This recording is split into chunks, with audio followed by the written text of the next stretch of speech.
Donc, pour le trade d'aujourd'hui, ce qu'on voyait qui s'était passé, cette bougie qui forme la TH, airdrop suite au NFP. Non, le NFP ici, pardon. Le NFP drop, on crée des equal low. Lundi ouvre, le marché remonte, il passe au-dessus de la fair value que j'avais notée ici, qui du coup pouvait être retravaillée. Hier, on redescend dedans, mais on continue de respecter ma fair value, et ici aujourd'hui, on open dedans. Qu'est-ce qui se passe si on regarde bien? On prend le previous daily low en restant dedans, donc je me suis dit, ok, potentiellement, on va remonter. De ce que je vois en daily, c'est tout ce que je peux me dire. Ou on descend sur les equal low, mais j'avais pas vraiment de biais. C'est pour ça que j'ai eu un multi-scénario. À partir de là, je descends en H4. En H4, je note ici, j'ai une fair value qui n'a pas encore été touchée. On est dans mon IFVG daily. Et on reste dans cette fair value 4 heures en bleu. Donc je me dis, ok, on dirait qu'on respecte des PD arrêts haussiers. Ça peut être cohérent de voir une hausse. Nous, on était sur cette bougie-ci. Qu'est-ce que je vois qui se passe? Cette bougie prend les liquidités du coup du London Low et de la session asienne ici. Donc je me dis, ok, si elle vient et qu'elle part à la hausse, logiquement, on va avoir une continuation haussière. Cette continuation haussière, on peut viser cette fair value H4. Et ici, vous voyez, on a un gap. Ce gap, c'est ni plus ni moins que le New Day Opening Gap. Et au-dessus, là, j'ai encore une fair value 4 heures qui n'a pas été touchée pour le moment. Peut-être dans les jours suivants, mais on va patienter.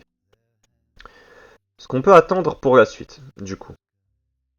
Moi, ce que je vois, on ne touche pas du coup cette fair value H4 jaune. Ici, on note, pendant la session asiane, on remonte. On crée une fair value H1 qu'on retouche, mais si on regarde bien, je vais diminuer l'opacité pour que vous voyez mieux.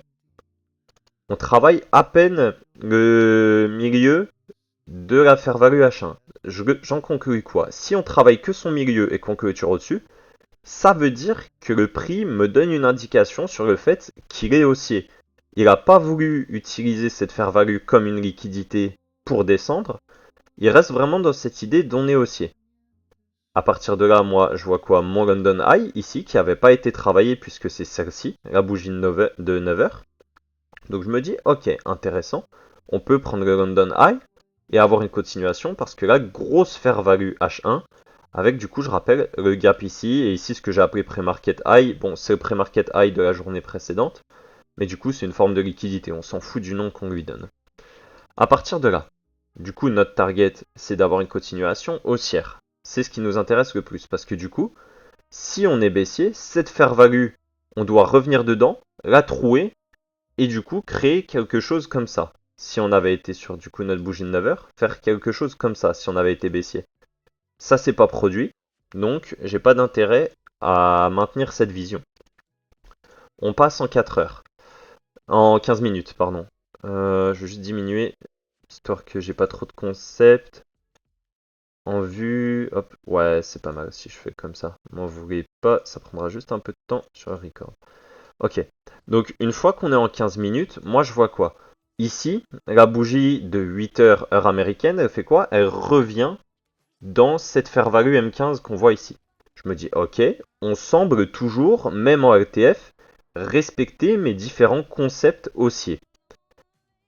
Après, on redescend, ok, mais tu vois, on respecte toujours cette fair value. Si tu t'amuses à l'étendre, si je vous la mets en rouge, vous voyez, je zoome, on voit, on reste toujours dedans, pardon. J'espère que vous voyez bien. Donc je me dis, ok, tous mes concepts haussiers sont en train de fonctionner.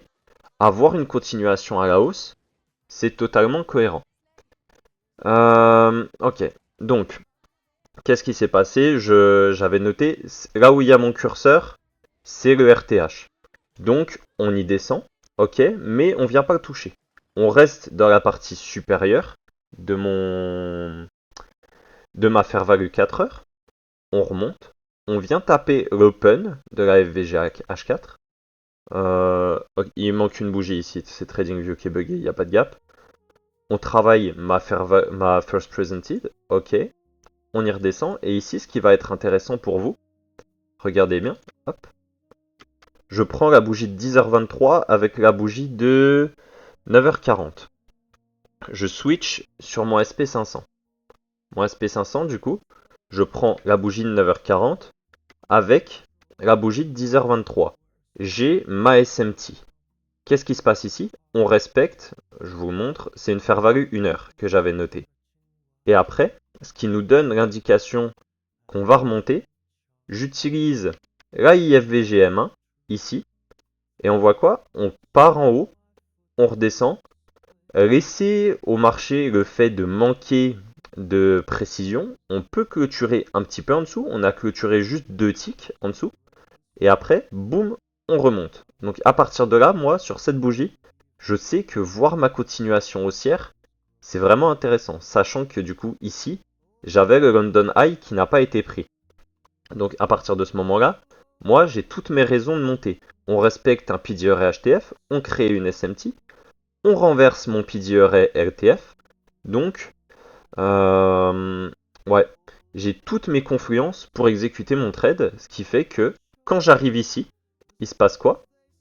On a inversé cette fair value, c'est la même que sur le IS. On remonte, on redescend dans ma fair value M1, et si vous regardez bien, on respecte quasiment à un tick près la first presented. Donc dès qu'on commence à remonter, boum, j'exécute au market. Et bah du coup, je vise à la hausse la clôture de l'IFVG H4 dans un premier temps. Et du coup, si t'es plus haussier que moi, si vous vous souvenez, ici, on a le gap entre cette bougie, enfin, il est ici, je vais vous le dessiner. Ici, on a un gap à clôturer. Donc, logiquement, ta dernière target, elle est encore 40 points au-dessus. Tu peux voir une continuation se produire et du coup, potentiellement extend de ton trade ici. C'est le maximum que tu pouvais faire pour moi sur cette journée en ayant une vraie cohérence.